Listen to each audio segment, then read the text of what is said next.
अध्याय 6 platform number पौने 10 से यात्रा। डर्सली परिवार में हैरी का आखिरी महीना मजेदार नहीं गुजरा।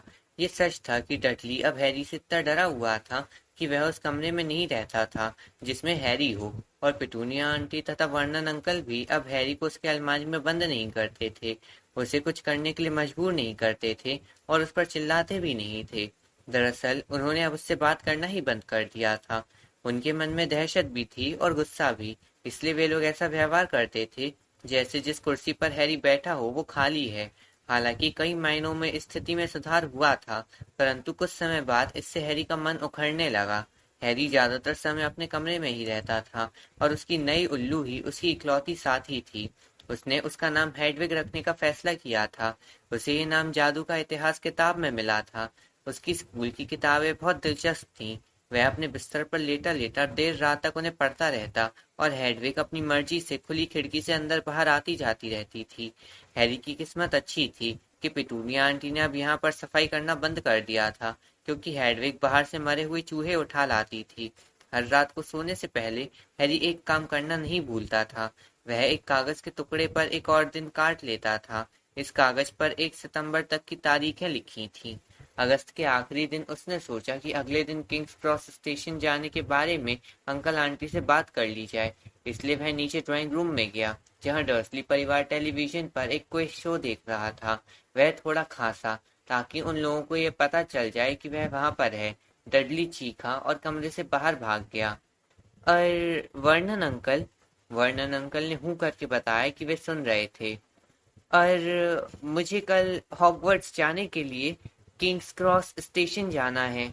वर्णन अंकल ने एक बार फिर हूं की।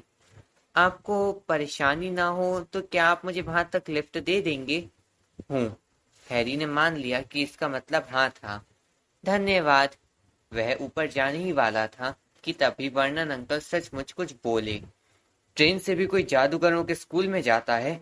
बड़ा अजीब तरीका है। जादू के गलीचे क्या पंचर हो गए? हैरी कुछ नहीं बोला। वैसे ये स्कूल है कहाँ पर? मुझे नहीं मालूम, हैरी ने जवाब दिया, और इस तरफ पहली बार उसका ध्यान गया। उसने अपनी जेब से वह टिकट बाहर निकाला जो हैग्रिड ने उसे दिया था। मुझे प्लेटफॉर्म नंबर पौने 10 से 11 बजे वाली ट्रेन पकड़ना है, उसने पढ़कर सुनाया। उसके अंकल आंटी उसे घूरते रह गए। कौन सा प्लेटफॉर्म? पौने 10। बेवकूफ़ी की बात मत करो, वर्णन अंकल ने कहा। पौने 10 नंबर का कोई प्लेटफॉर्म ही नहीं है। ये मेरी टिकट पर लिखा है। पागल है, वर्णन अंकल ने कहा। वो सब के सब पूरे पागल हैं। तुम खुद अपनी आंखों से देख लोगे। बस थोड़ा सा इंतजार करो, ठीक है? हम तुम्हें किंग्स क्रॉस तक ले जाएंगे। हम लोग वैसे भी कल लंदन जा रहे हैं, वरना मैं इतना कष्ट नहीं करता। आप लोग लंदन क्यों जा रहे हैं? हैरी ने दोस्ताना संबंध बनाने की कोशिश करते हुए पूछा। डडली को अस्पताल ले जाना है, वर्णन अंकल ने गुस्से से कहा। जब तक उसकी वह कमबख्त पूछ नहीं हटेगी तब तक वह स्मेलिंगटन्स कैसे जाएगा? अगली सुबह हैरी 5 बजे उठ गया। उसे इतना रोमांच और इतनी घबराहट हो रही थी कि वह दोबारा नहीं सो पाया। वह बिस्तर से उठा और अपनी जीन्स पहनी, क्योंकि वह जादूगरों के कपड़े पहनकर स्टेशन नहीं जाना चाहता था। वह ट्रेन में कपड़े बदल लेगा। उसने एक बार फिर अपनी हॉगवर्ट्स की लिस्ट देखी, ताकि ये पक्का कर ले कि कहीं कोई सामान छूट तो नहीं गया। इसके बाद उसने ये देखा कि हेडविग का प्रिंटर तो ठीक तरह से बंद है। फिर वह कमरे में घूमते हुए डर्सली परिवार के उठने का इंतजार करने लगा। 2 घंटे बाद हैरी का बड़ा और भारी संदूक डर्सली परिवार की कार में रख गया। पिटूनिया आंटी ने डडली को राजी कर लिया कि वह हैरी के पास बैठ जाए, और फिर वे चल पड़े। 10:30 बजे वे लोग किंग्स क्रॉस स्टेशन पहुंच गए। वर्णन अंकल ने हैरी के संदूक को ट्रॉली पर पटका और उसे स्टेशन तक खुद धगाते हुए ले गए। हैरी ने सोचा कि उसे उनकी इतनी उदारता की उम्मीद नहीं थी, परंतु तभी वर्णन अंकल एकदम रुक गए। प्लेटफॉर्म उनके सामने थे और उनके चेहरे पर कुटिल मुस्कान नाच रही थी। तो तुम्हारी मंजिल आ गई लड़के। ये रहा प्लेटफॉर्म नंबर 9 और वह रहा प्लेटफॉर्म नंबर 10। तुम्हारा प्लेटफॉर्म कहीं इनके बीच में होना चाहिए, परंतु ऐसा लगता है कि वे इसे बनाना भूल गए, है ना? जाहिर है, उनकी बात बिल्कुल सही थी। एक प्लेटफॉर्म पर प्लास्टिक की बड़ी तख्ती में नंबर 9 लिखा था।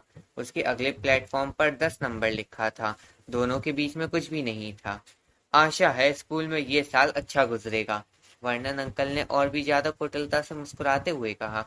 बिना कुछ कहे वे वापस चले गए। हैरी ने मुड़कर देखा कि डर्सली परिवार कार में बैठकर जा रहा था। तीनों हंस रहे थे। हैरी का मुंह सूखने लगा। अब वह क्या करेगा? हेडविग के कारण बहुत से लोग अजीब निगाहों से उसकी तरफ देख रहे थे। उसे किसी से पूछना ही होगा। उसने पास से गुजरते एक गार्ड को रोका, परंतु उसमें इतनी हिम्मत नहीं थी कि वह प्लेटफॉर्म नंबर 9:45 के बारे में पूछ सके। गार्ड ने कभी हॉगवर्ट्स का नाम नहीं सुना था, और जब हैरी उसे ये भी नहीं बता पाया कि ये देश के किस हिस्से में है, तो वह भड़क गया, क्योंकि उसे लगा जैसे हैरी जानबूझकर मूर्ख बनने का नाटक कर रहा है। निराशा में डूबे हैरी ने 11 बजे जाने वाली ट्रेन के बारे में पूछा, परंतु गार्ड ने कहा कि 11 बजे कोई ट्रेन नहीं जाती। अंत में गार्ड वहां से तेज कदमों से चला गया। जाते समय वह समय बर्बाद करने वालों के बारे में बड़बड़ाता जा रहा था। हैरी अब बहुत कोशिश कर रहा था कि वह आतंकित ना हो। प्लेटफॉर्म पर लगी बड़ी घड़ी के हिसाब से हॉगवर्ट्स जाने वाली ट्रेन पकड़ने के लिए उसके पास सिर्फ 10 मिनट का समय बचा था, और उसे जरा भी मालूम नहीं था कि वह प्लेटफॉर्म तक कैसे पहुंचे। वह स्टेशन के बीच में बुरी तरह फंस गया था। उसके पास एक संदूक था जिसे वह उठा नहीं सकता था। जेब में जादूगरों के सिक्के भरे थे और एक बड़ी सी उल्लू थी। शायद हैग्रिड उसे ये बताना भूल गया था कि यहाँ पर उसे करना क्या है, जैसे छूमंतर गली में घुसने के लिए बाईं तरफ की तीसरी ईंट ठोकना। वह सोचने लगा कि क्या वह अपनी छड़ी निकाले और प्लेटफॉर्म नंबर 9 और 10 के बीच में बने बैरियर को ठोके। उसी समय उसके ठीक पीछे से कुछ लोग गुजरे और उसने उनकी बातचीत के कुछ शब्द सुने। मगलुओं से भरी थी, और क्या? हैरी एकदम से घूमा। ये शब्द एक गोल मटोल महिला बोल रही थी, और वह अपने 4 लड़कों से बातें कर रही थी, जिन सबके बाल अंगारों की तरह लाल थे।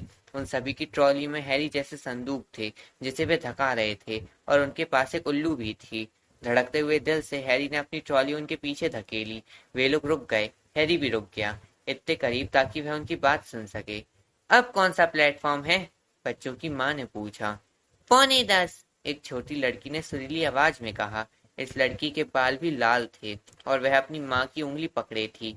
मम्मी, मैं क्यों नहीं जा सकती? तुम अभी इतनी बड़ी नहीं हुई हो जिनी, अब चुप रहो। ठीक है पर्सी, सबसे पहले तुम जाओ। सबसे बड़ा दिखने वाला लड़का प्लेटफॉर्म नंबर 9 और 10 के बीच की तरफ आगे बढ़ा। हैरी ने उस पर अपनी नजरें जमा ली। वह सावधान था कि कहीं उसकी पलकें ना झपके, क्योंकि वह चूकना नहीं चाहता था।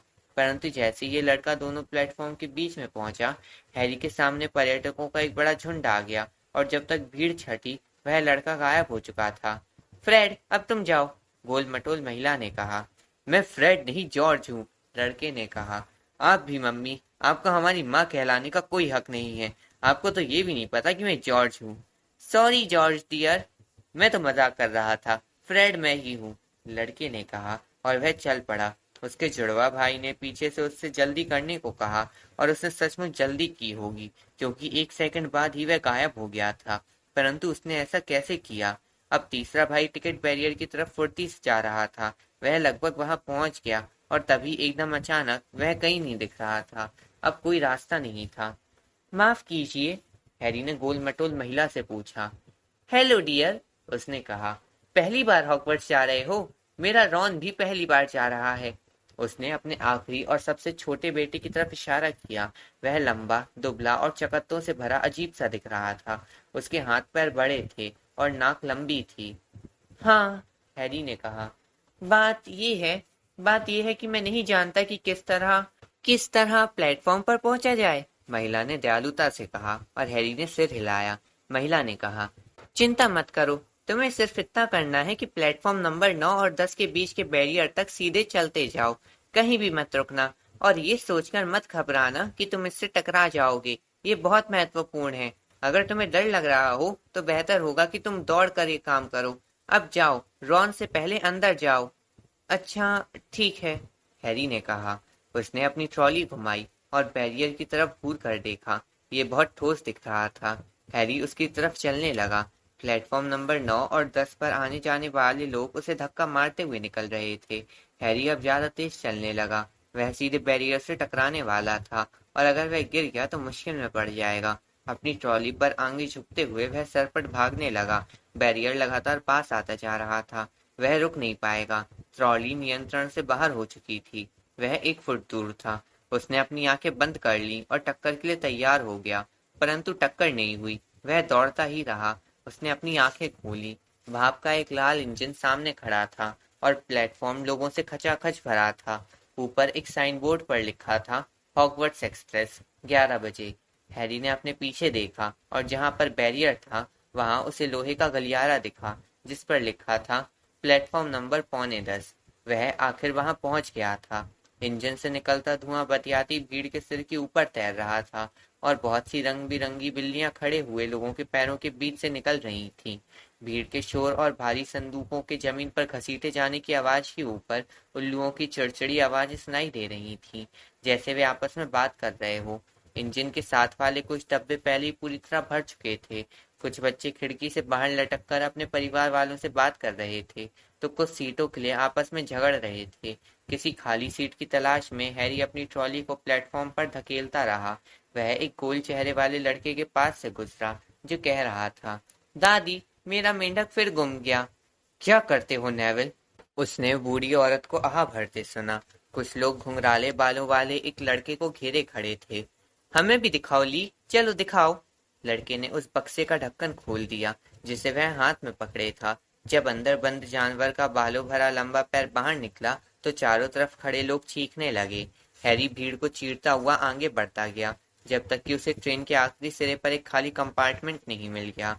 सबसे पहले उसने हेडविग को अंदर रखा और फिर अपने संदूक को डब्बे के दरवाजे तक धकेला। उसने इसे पायदानों के ऊपर उठाने की कोशिश की, परंतु एक सिरा उठाना भी उसे भारी पड़ रहा था। 2 बार उसने अपने पैरों पर संदूक गिरा लिया और वह दर्द के मारे बिलबिला उठा। मदद चाहिए? ये बोलने वाला वही लाल बालों वाला जुड़वा भाई था जिसके पीछे वह बैरियर में घुसा था। हाँ प्लीज, हैरी ने हाँफते हुए कहा। अरे फ्रेड, यहाँ आओ और मदद करो। जुड़वा भाइयों की मदद से हैरी का संदूक आखिरकार कंपार्टमेंट के कोने में सही सलामत पहुंच गया। धन्यवाद, हैरी ने कहा और अपने पसीने से लथपथ बालों को आंखों के सामने से हटाया। ये क्या है? जुड़वा भाइयों में से एक ने अचानक हैरी के बिजली जैसे निशान की तरफ इशारा करते हुए पूछा। हे भगवान, दूसरे भाई ने कहा। कहीं तुम? वही है, पहले भाई ने कहा। है ना? उसने हैरी से पूछा। क्या? हैरी ने कहा। हैरी पॉटर, दोनों जुड़वा भाई एक साथ कोरस में बोले। अच्छा वो, हैरी ने कहा। मेरा मतलब है, हाँ मैं ही हूँ। दोनों भाई मुंह खोलकर उसे देखते रहे और हैरी को लगा कि उसका चेहरा लाल हो रहा था। तभी ट्रेन के खुले दरवाजे से एक आवाज तैरती हुई अंदर आई जिसे सुनकर हैरी को राहत मिली। फ्रेड, जॉर्ज, तुम लोग कहाँ हो? आ रहे हैं मम्मी। हैरी पर एक और नजर डालने के बाद जुड़वा भाई ट्रेन से कूद गए। हैरी खिड़की के पास गया जहां वह आधा छुपा हुआ था। वहां से वह प्लेटफॉर्म पर खड़े लाल बालों वाले परिवार को देख सकता था और उनकी बातें सुन सकता था। उनकी माँ अपना रुमाल बाहर निकाल चुकी थी। रॉन, तुम्हारी नाक पर कुछ लगा है। सबसे छोटे बच्चे ने बचकर निकलने की बहुत कोशिश की, परंतु उसकी माँ ने उसे दबोच लिया और उसकी नाक के सिरे को रगड़ने लगी। मम्मी, अब छोड़ो भी, उसने धक्का देते हुए अपने आप को छुड़ाया। अरे, क्या छोटे बच्चे रॉनी की नक्कू पर कुछ लगा था? जुड़वा भाइयों में से एक ने चिढ़ाते हुए कहा। चुप रहो, रॉन ने कहा। पर्सी कहाँ है? उनकी माँ ने पूछा। इधर ही आ रहा है। सबसे बड़ा लड़का लंबे लंबे डग भरता हुआ उन्हीं की तरफ आ रहा था। वह अपने कपड़े बदलकर हॉगवर्ट्स का लहराता हुआ काला दुशाला पहन चुका था। हैरी ने देखा कि उसके सीने पर चांदी का चमकता हुआ बिल्ला लगा था जिस पर पी अक्षर लिखा था। ज्यादा देर नहीं रुक सकता मम्मी, उसने कहा। मैं आगे वाले डब्बे में हूँ। प्रीफेक्ट्स के लिए 2 कंपार्टमेंट रिजर्व हैं। अच्छा, तो तुम प्रीफेक्ट हो पर्सी? एक जुड़वा भाई ने बहुत आश्चर्य प्रकट करते हुए पूछा। तुम्हें इस बारे में कुछ तो बताना चाहिए था, हमें तो ये पता ही नहीं था। छोड़ो भी, मुझे याद आ रहा है कि उसने इस बारे में कुछ कहा था, दूसरे जुड़वा भाई ने कहा। 1 बार या 2 बार? 1 मिनट, सारी गर्मियों भर। चुप रहो, पर्सी यानी प्रीफेक्ट ने कहा। वैसे पर्सी को नए कपड़े क्यों मिले हैं? एक जुड़वा भाई ने कहा। क्योंकि वह प्रीफेक्ट है, उनकी माँ ने लाड़ से कहा। ठीक है बच्चों, तुम्हारा ये साल अच्छा गुजरे। वहां पहुंचते ही मुझे उल्लू भेज देना। उन्होंने पर्सी का गाल चूमा और वह चला गया। फिर वे जुड़वा बच्चों की तरफ पलटी। और तुम दोनों, इस साल जरा ढंग से रहना। अगर मुझे एक भी उल्लू मिला कि तुम लोगों ने टॉयलेट उड़ा दिया है या टॉयलेट उड़ा दिया, पर मम्मी, हमने तो आज तक कभी कोई टॉयलेट नहीं उड़ाया। वैसे विचार बहुत बढ़िया है, धन्यवाद मम्मी। ये मजाक की बात नहीं है। और सुनो, रॉन का ख्याल रखना। चिंता मत करो, नन्हा मुन्ना रॉनी हमारे साथ सुरक्षित रहेगा। चुप रहो, रॉन ने दोबारा कहा। वह अभी से जुड़वा भाइयों जितना लंबा हो चुका था और उसकी नाक उस जगह पर अब भी गुलाबी दिख रही थी जहां उसकी माँ ने रगड़ा था। अच्छा मम्मी, जरा सोचो तो सही, अंदाजा लगाओ हमें अभी ट्रेन में कौन मिला था। हैरी तत्काल पीछे की तरफ टिक गया ताकि वे उसे बाहर झांकते हुए ना देख ले। आप जानती हैं वह काले बालों वाला लड़का कौन था जो हमारे पास स्टेशन पर खड़ा था? जानती है वह कौन है? कौन? Harry Potter. और फिर हैरी को छोटी लड़की की आवाज सुनाई दी। अच्छा मम्मी, मैं ट्रेन में चढ़कर उसे देख लूं? Mummy please. तुमने उसे पहले ही देख लिया है जेनी, और वह बेचारा कोई ऐसी चीज नहीं है जिसे तुम चिड़ियाघर के जानवरों की तरह घूरते रहो। क्या सचमुच वही था फ्रेड? तुमने कैसे पहचाना? हमने उससे पूछा था, उसका निशान देखकर। निशान सचमुच वहां पर है, बिजली गिरने जैसा। बेचारा बच्चा। कोई हैरानी की बात नहीं कि वह अकेला था। मुझे आश्चर्य हो रहा था। उसने इतनी नम्रता से पूछा कि प्लेटफॉर्म तक कैसे पहुंचा जाए। ये सब छोड़ो, क्या आपको लगता है कि उसे याद होगा कि तुम जानते हो कौन कैसा दिखता है? अचानक उनकी माँ बहुत गंभीर हो गई। मैं तुम्हें चेतावनी देती हूँ कि तुम उससे ये नहीं पूछोगे फ्रेड। नहीं, ये पूछने की हिम्मत मत करना। जैसे उसे स्कूल के पहले दिन के बाद याद दिलाने की जरूरत है। ठीक है मम्मी, चिंता में आपके बाल सफेद मत करो। एक सीटी बजी। जल्दी करो, उनकी माँ ने कहा, और तीनों लड़के लपक कर ट्रेन में चढ़ गए। फिर वे खिड़की से बाहर झांकने लगे ताकि उनकी माँ उन्हें चूम कर गुड बाय कर सके। उनकी छोटी बहन ने रोना शुरू कर दिया। रो मत जिनी, हम तुम्हें ढेर सारे उल्लू भेजेंगे। हम तुम्हें हॉगवर्ट्स की टॉयलेट सीट भी भेजेंगे। जॉर्ज! मजाक कर रहा था मम्मी। ट्रेन रेंगने लगी। हैरी ने देखा कि बच्चों की माँ हाथ हिला रही थी और उनकी बहन आधी हंसती आधी रोते हुए ट्रेन के साथ साथ भागने की कोशिश कर रही थी। परंतु फिर ट्रेन इतनी तेज हो गई कि वह पीछे रह गई और अपना हाथ हिलाने लगी। जब ट्रेन एक मोड़ पर मुड़ी तो हैरी को लड़की और उसकी माँ दिखाई देना बंद हो गई। खिड़की के पास से घर धड़धड़ाते हुए गुजरते जा रहे थे। हैरी का दिल रोमांच के मारे बिल्लियां उछल रहा था।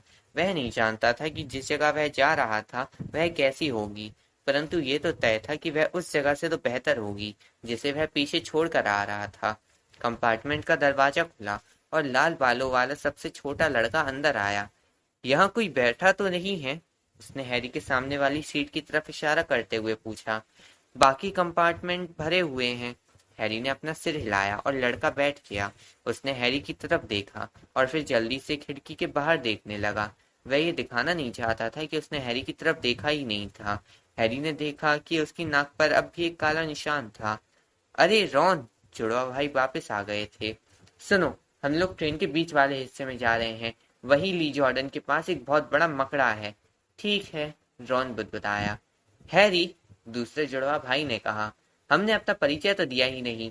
फ्रेड और जॉर्ज पीसली। ये रॉन है, हमारा भाई। अच्छा, तो बाद में मिलते हैं। बाय, हैरी और रॉन ने कहा। जुड़वा भाई जाते समय कंपार्टमेंट का दरवाजा बंद कर गए। क्या तुम सचमुच हैरी पॉटर हो? रॉन के मुंह से निकल पड़ा। हैरी ने सिर हिलाया। अच्छा, मैं तो सोच रहा था कि फ्रेड और जॉर्ज मजाक कर रहे थे, रॉन ने कहा। और क्या सचमुच तुम्हारे सिर पर, यानी कि? उसने हैरी के माथे की तरफ इशारा किया। हैरी ने अपनी लट पीछे खिसकाई ताकि वह अपना बिजली जैसा निशान दिखा सके। रॉन घूरता रहा। तो यहीं पर तुम जानते हो कौन ने? हाँ, हैरी ने कहा, परंतु मुझे कुछ भी याद नहीं है। कुछ भी नहीं? रॉन ने उत्सुकता से पूछा। बस मुझे बहुत सारी हरी रोशनी याद है, और कुछ नहीं। अच्छा, रॉन ने कहा। वह बैठा बैठा कुछ मिनट तक हैरी को घूरता रहा। फिर जैसे उसे अचानक समझ में आ गया हो कि वह क्या कर रहा था, और वह एक बार फिर जल्दी से खिड़की के बाहर देखने लगा। क्या तुम्हारे परिवार में सभी जादूगर हैं? हैरी ने पूछा। हैरी को रॉन उतना ही दिलचस्प लग रहा था जितना रॉन को हैरी लग रहा था। अरे हाँ, मुझे ऐसे ही लगता है, रॉन ने कहा। मुझे लगता है कि मम्मी के दूर का कोई रिश्ते का एक कजिन है जो अकाउंटेंट है, पर हम लोग उनके बारे में ज्यादा बात नहीं करते। तो इसका मतलब है तुम्हें पहले से ही बहुत सा जादू आता होगा। जाहिर था कि वीसली परिवार उन पुराने जादूगर परिवारों में से एक था जिनके बारे में छूमंतर गली में वह पीला लड़का बात कर रहा था। मैंने सुना है कि तुम्हें मगलुओं के साथ रहने के लिए भेज दिया गया था, रॉन ने कहा। वे लोग कैसे होते हैं? बहुत बुरे, पर सभी नहीं। मेरे अंकल आंटी और कजन बहुत बुरे हैं।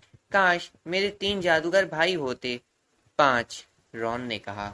किसी कारण से वह उदास नजर आ रहा था। हमारे परिवार से हॉगवर्ट्स जाने वाला मैं छठवां हूँ। तुम कह सकते हो कि मुझे बहुत कुछ करके दिखाना है। बिल और चार्ली पहले ही हॉगवर्ट्स से निकल चुके हैं। बिल हेड बॉय था और चार्ली क्विडिच का कप्तान। अब पर्सी प्रीफेक्ट बन गया है।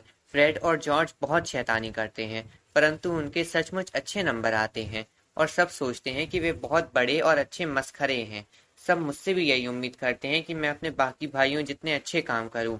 अगर मैं ऐसा करता भी हूं तो भी ये कोई बड़ी बात नहीं होगी, क्योंकि वे पहले ही ये काम कर चुके हैं। और हाँ, 5 बड़े भाई होने के कारण मुझे कोई भी चीज़ नई नहीं मिलती।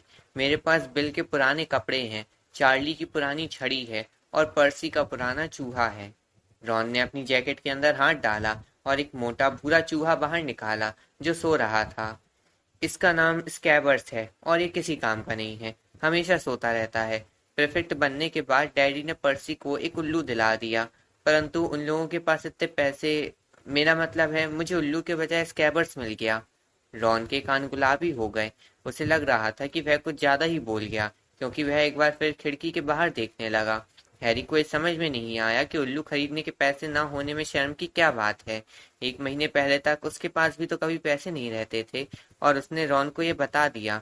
उसने ये भी बताया कि उसे डडली के पुराने कपड़े पहनने पड़ते थे और उसे कभी ढंग के बर्थडे गिफ्ट नहीं मिलते थे। इससे रॉन एक बार फिर खुश नजर आने लगा। और जब तक हैग्रिड ने मुझे नहीं बताया, तब तक मैं नहीं जानता था कि मैं जादूगर हूँ, और मैं अपने मम्मी डैडी या वोल्डेमॉर्ट के बारे में भी कुछ नहीं जानता था। रॉन ने सांस अंदर खींची। क्या हुआ? हैरी ने कहा। तुमने तुम जानते हो कौन का नाम ले लिया? रॉन ने कहा। उसकी आवाज बता रही थी कि उसे धक्का लगा था और वह प्रभावित भी हुआ था। मुझे लगता था कि कम से कम तुम तो। नाम लेकर मैं ये साबित नहीं करना चाहता कि मैं बहादुर हूँ, हैरी बोला।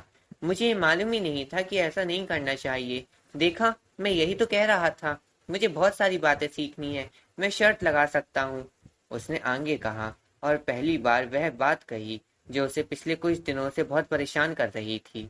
मैं शर्त लगा सकता हूँ कि मैं अपनी क्लास में सबसे बुरा विद्यार्थी रहूंगा। नहीं, ऐसा नहीं होगा। ढेर सारे बच्चे मगलू परिवारों से आते हैं और वे जल्दी ही सीख जाते हैं। जब वे बातें कर रहे थे तो ट्रेन उन्हें लंदन से बाहर ले जा रही थी। अब वे गाय भेड़ों से भरे खेत के पास से तेजी से गुजर रहे थे। वे लोग कुछ समय चुप रहे और सरपट भागते खेतों और गलियों को देखते रहे। 12:30 बजे के करीब बाहर गलियारे में खड़खड़ की तेज आवाज सुनाई दी। एक महिला ने, जिसके गालों पर डिंपल थे, उनके कंपार्टमेंट का दरवाजा खोला और मुस्कुराते हुए पूछा, ट्रॉली में से कुछ चाहिए बेटा? हैरी ने सुबह से नाश्ता नहीं किया था और वह उछलकर खड़ा हो गया, परंतु रॉन के कान एक बार फिर से गुलाबी हो गए। उसने धीमी आवाज में कहा कि उसके पास सैंडविच रखे हैं। हैरी गलियारे में बाहर चला गया।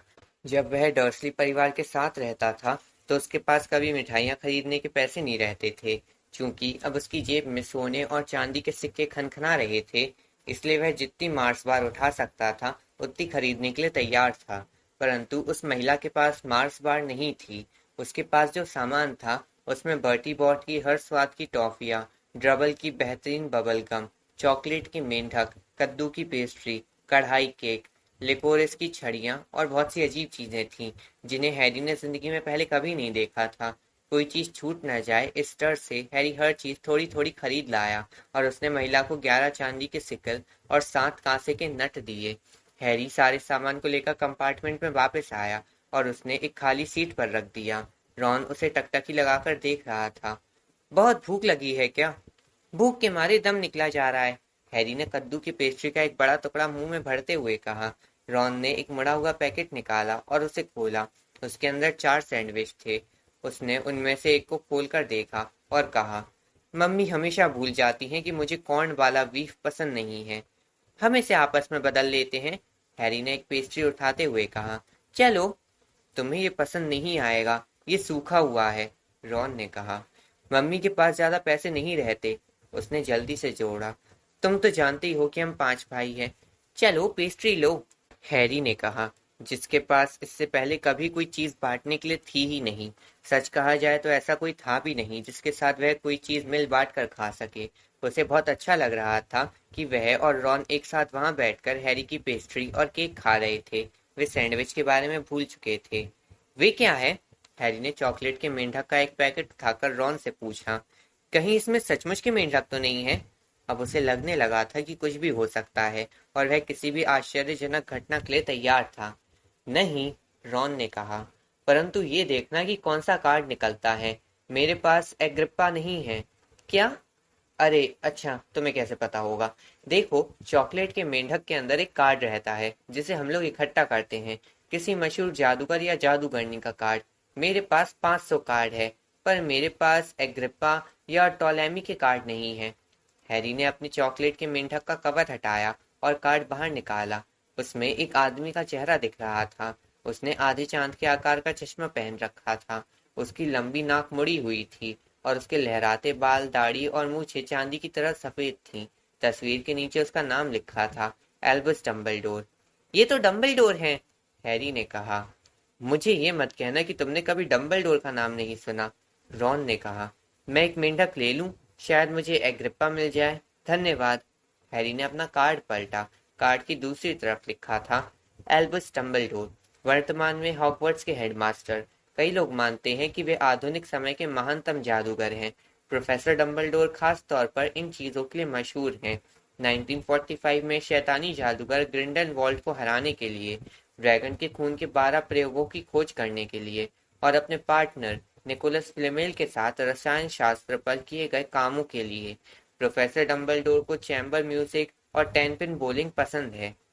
हैरी ने कार्ड को दोबारा पलटा और उसे देखकर हैरानी हुई कि डम्बलडोर का चेहरा गायब हो गया था। वे तो चले गए।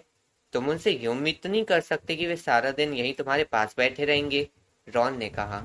वे दोबारा आ जाएंगे। अरे, मुझे एक बार फिर मॉर्गना मिल गई।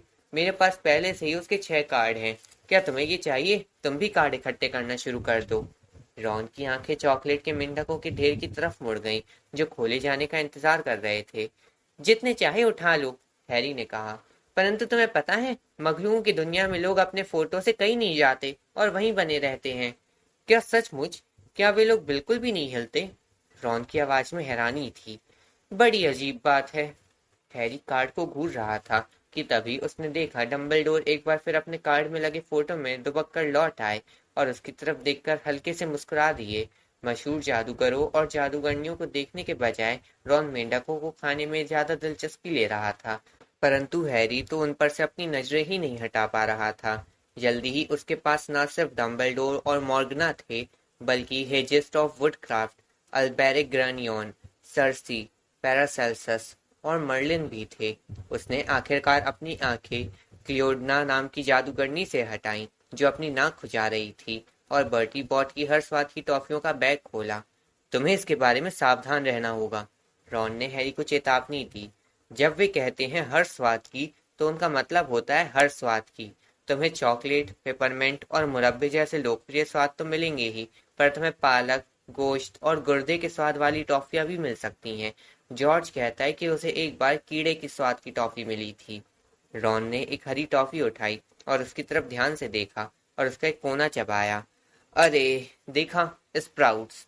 हर स्वाद की टॉफियां खाने में उनका समय अच्छी तरह गुजरा। हैरी को टोस्ट, नारियल, भुनी हुई बीन्स, स्ट्रॉबेरी, करी, घास, कॉफी, मछली के स्वाद की टॉफियां मिली। उसने बहादुरी दिखाते हुए एक अजीब सी दिखने वाली भूरी टॉफी का टुकड़ा भी चखा, जिसे रॉन छूने के लिए भी तैयार नहीं था। बाद में पता चला कि वह मिर्च के स्वाद की टॉफी थी। उनकी खिड़की के पास से गुजरते हुए देहात का दृश्य अब जंगली हो गया था। साफ सुथरे खेत दिखना बंद हो गए थे। अब उन्हें जंगल, घुमावदार नदियां और अंधेरी हरी पहाड़ियां दिख रही थीं। किसी ने उनके कंपार्टमेंट का दरवाजा खटखटाया और वही गोल चेहरे वाला लड़का अंदर आया, जिसे हैरी ने प्लेटफॉर्म नंबर 9:45 पर देखा था। उसकी आंखों में आंसू भरे थे। सॉरी, उसने कहा, परंतु क्या तुम लोगों ने कोई मेंढक देखा है? जब उन्होंने अपना सिर हिलाकर मना किया, तो वह बिलखते हुए बोला, मैंने उसे फिर घुमा दिया। वो हमेशा मुझसे दूर भाग जाता है। वो मिल जाएगा, हैरी ने कहा। हाँ, लड़के ने दुखी मन से कहा। फिर भी अगर तुम्हें दिखे तो बता देना। वह चला गया। मैं नहीं जानता कि वह इतना परेशान क्यों है, रॉन ने कहा। अगर मैं मेंढक लाया होता तो उसे जितनी जल्दी घुमा सकता घुमा देता। ध्यान रहे, मैं स्कैबर्स को लाया हूँ, इसलिए मैं इस बारे में कुछ नहीं बोल सकता। चूहा अब भी रॉन की गोद में सो रहा था। वह मर भी जाए तो आपको पता नहीं चलेगा, रॉन ने हिकारत से कहा। मैंने कल उसे पीला करने की कोशिश की, ताकि मैं उसे अधिक दिलचस्प बना सकूं, परंतु मेरे मंत्र का उस पर कोई असर नहीं हुआ। मैं तुम्हें दिखाता हूँ, देखो। वह अपने संदूक में सामान की छानबीन करता रहा और फिर उसने एक बहुत ही टूटी फूटी छड़ी निकाली। छड़ी कई जगह से चटकी हुई थी और उसके कोने पर कोई सफेद चीज बाहर झांक रही थी। यूनिकॉर्न का बाल लगभग बाहर झांकने लगा है। खैर, उसने अपनी छड़ी उठाई ही थी कि तभी कंपार्टमेंट का दरवाजा एक बार फिर खुला। जिस बच्चे का मेंढक खो गया था वह एक बार फिर लौट आया, परंतु इस बार उसके साथ एक लड़की भी थी। वह हॉगवर्ट्स की अपनी नई यूनिफॉर्म पहन चुकी थी। क्या किसी ने मेंढक देखा है? नेविल का मेंढक गुम गया है, उसने कहा। उसकी आवाज रौबदार थी, बाल भूरे घने थे और सामने वाले दांत थोड़े बड़े थे। हमने उसे पहले ही बता दिया कि हमने मेंढक नहीं देखा, रॉन ने कहा, परंतु लड़की उसकी बात नहीं सुन रही थी। वह तो उसके हाथ की छड़ी को देख रही थी। अरे, क्या तुम जादू कर रहे हो? चलो देखते हैं। वह बैठ गई। रॉन आश्चर्यचकित हो गया। अच्छा, ठीक है। उसने अपना गला साफ किया। सूरज, चंदा, मक्खन खा लो, इस धब्बेदार चूहे का रंग बदल डालो। उसने अपनी छड़ी घुमाई, परंतु कुछ नहीं हुआ। स्कैबर्स भूरा ही बना रहा और गहरी नींद में सोता रहा। क्या तुम्हें यकीन है कि ये असली मंत्र है? लड़की ने कहा। वैसे कुछ असर तो हुआ नहीं, है ना? मैंने सिर्फ प्रैक्टिस के लिए कुछ आसान मंत्रों का प्रयोग किया है और वे हमेशा काम करते हैं। मेरे परिवार में कोई भी जादूगर नहीं है। जब मुझे चिट्ठी मिली तो मैं बहुत हैरान हुई, परंतु जाहिर है मैं बहुत खुश भी थी। मेरा मतलब है, मैंने सुना है कि ये जादूगरी का बेहतरीन स्कूल है। मैंने कोर्स की सारी किताबें पूरी याद कर ली हैं। जाहिर है मुझे लगता है कि ये पर्याप्त होगा। वैसे मैं हरमाइनी ग्रेंजर हूँ। तुम्हारा नाम क्या है? उसने ये सारी बातें बहुत तेजी से बोली थी। हैरी ने रॉन की तरफ देखा और उसके आश्चर्यचकित चेहरे को देखकर उसे राहत मिली। रॉन का चेहरा बता रहा था कि उसे भी कोर्स की सारी किताबें याद नहीं थी। मैं रॉन वीजली, रॉन बुदबुदाया। हैरी पॉटर, हैरी ने कहा। क्या सचमुच? हरमाइनी ने कहा। जाहिर है मैं तुम्हारे बारे में सब कुछ जानती हूँ। अपनी नींव मजबूत करने के लिए मैंने कोर्स के बाहर की कुछ किताबें भी पढ़ी हैं और तुम्हारा नाम आधुनिक जादू का इतिहास, गुप्त कलाओं का उत्थान और पतन तथा 20वीं सदी की महान जादुई घटनाएं में है। क्या सचमुच? हैरी भौचक्का रह गया था। हे भगवान, तुम्हें नहीं मालूम था?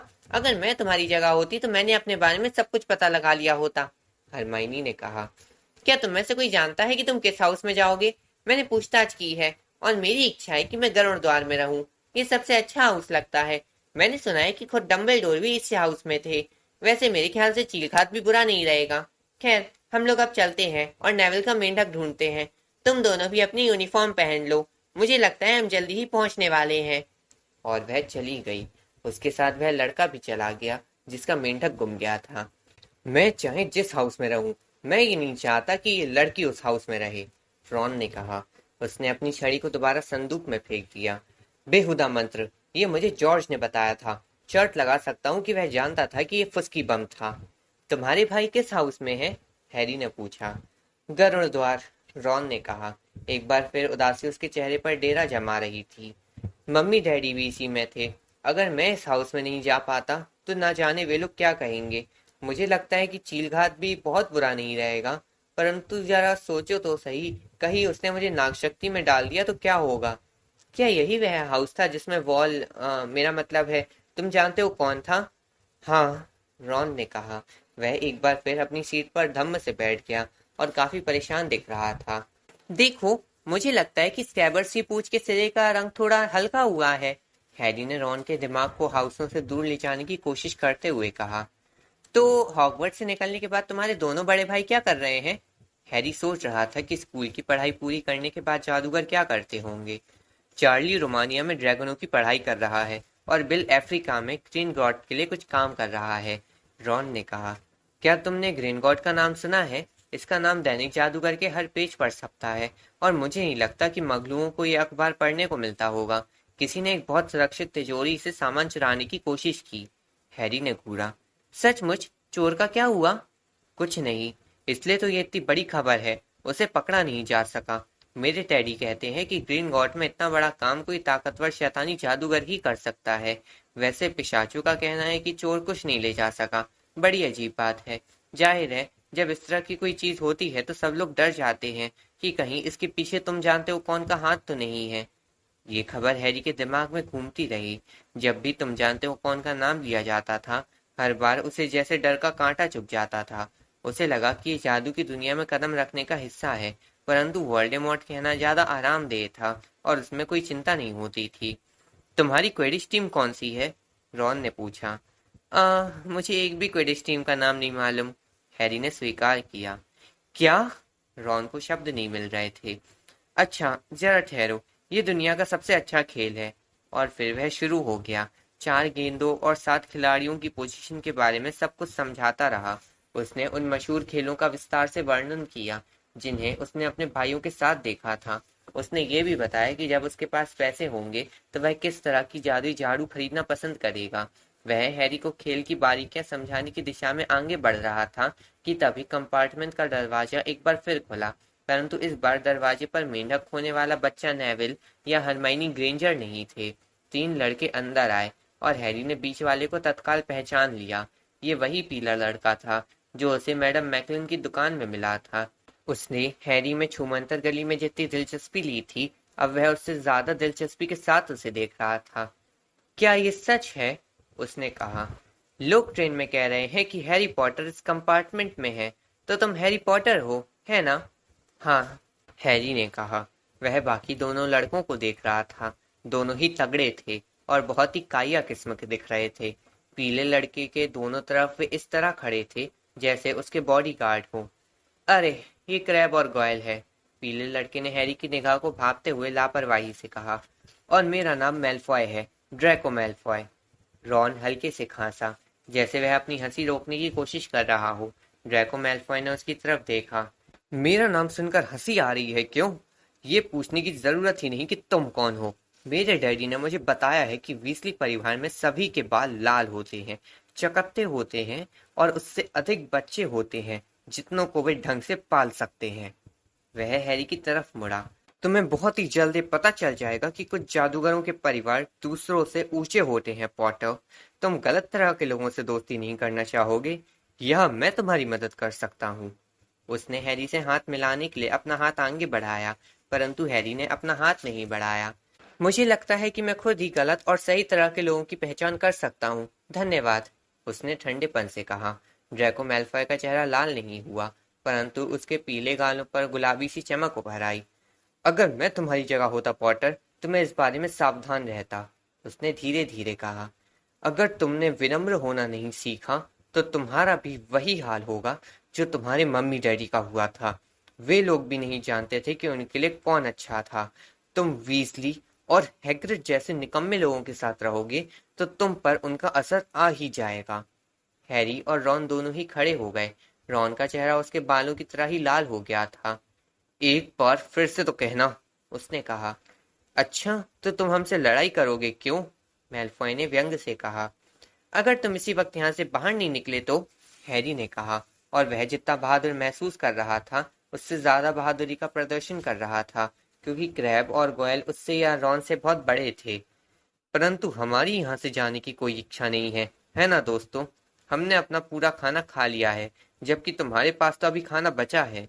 गोयल रॉन के पास रखे चॉकलेट के मेंढकों की तरफ बढ़ा। रॉन आगे लपका, परंतु इससे पहले कि वह गोयल को छू भी पाता, गोयल जोर से चीखा। स्कैबर्स उसकी उंगली से लटक रहा था और उसके नुकीले छोटे दांत गोयल की उंगली के जोड़ में गहराई तक धंसे हुए थे। क्रैब और मैलफॉय पीछे हट गए। जब बिलबिलाता हुआ गोयल ने स्कैबर्स को गोल गोल घुमाया और जब आखिरकार स्कैबर्स उछलकर खिड़की से टकराया तो तीनों तत्काल वहां से गायब हो गए। शायद उन्होंने सोचा होगा कि मिठाइयों में और चूहे छिपे होंगे, या शायद उन्होंने किसी के कदमों की आहट सुन ली थी, क्योंकि 1 सेकंड बाद ही हरमाइनी ग्रेंजर अंदर आ गई। यहाँ क्या हो रहा है? उसने पूछा।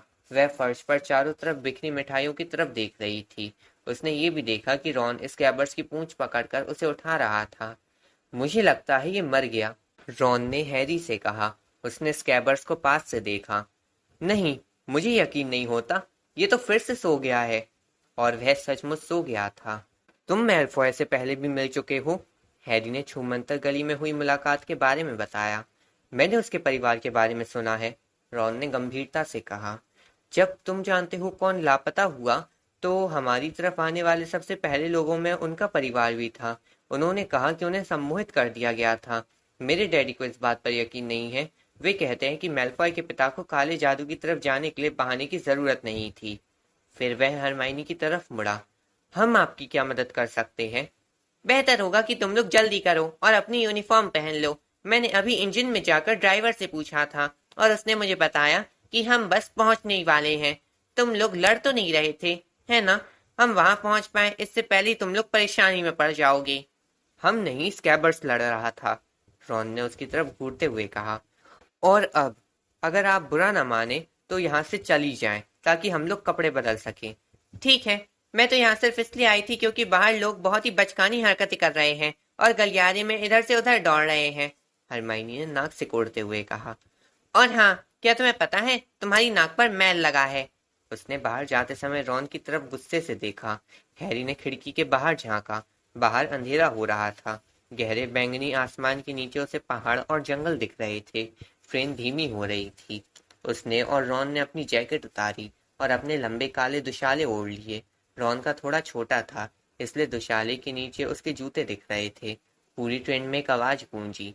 हम लोग 5 मिनट में हॉगवर्ट्स पहुंच जाएंगे। अपना सामान ट्रेन में ही रहने दे, इसे अलग से स्कूल पहुंचाया जाएगा।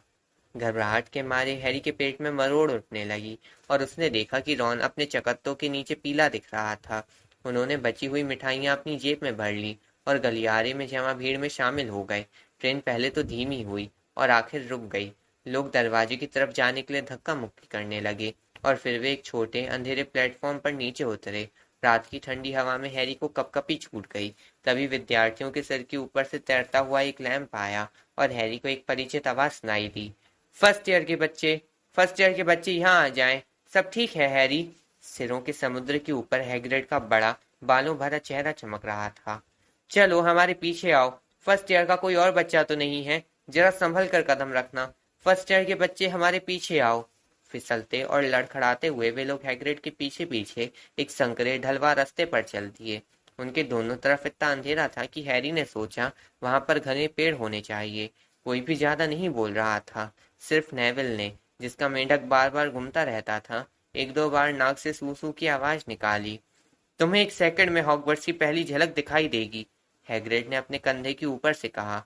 इस मोड़ के ठीक बाद एक जोरदार ऊहू की आवाज हुई। संकरी पगडंडी उन्हें अचानक एक बड़ी काली झील के किनारे पर ले आई थी।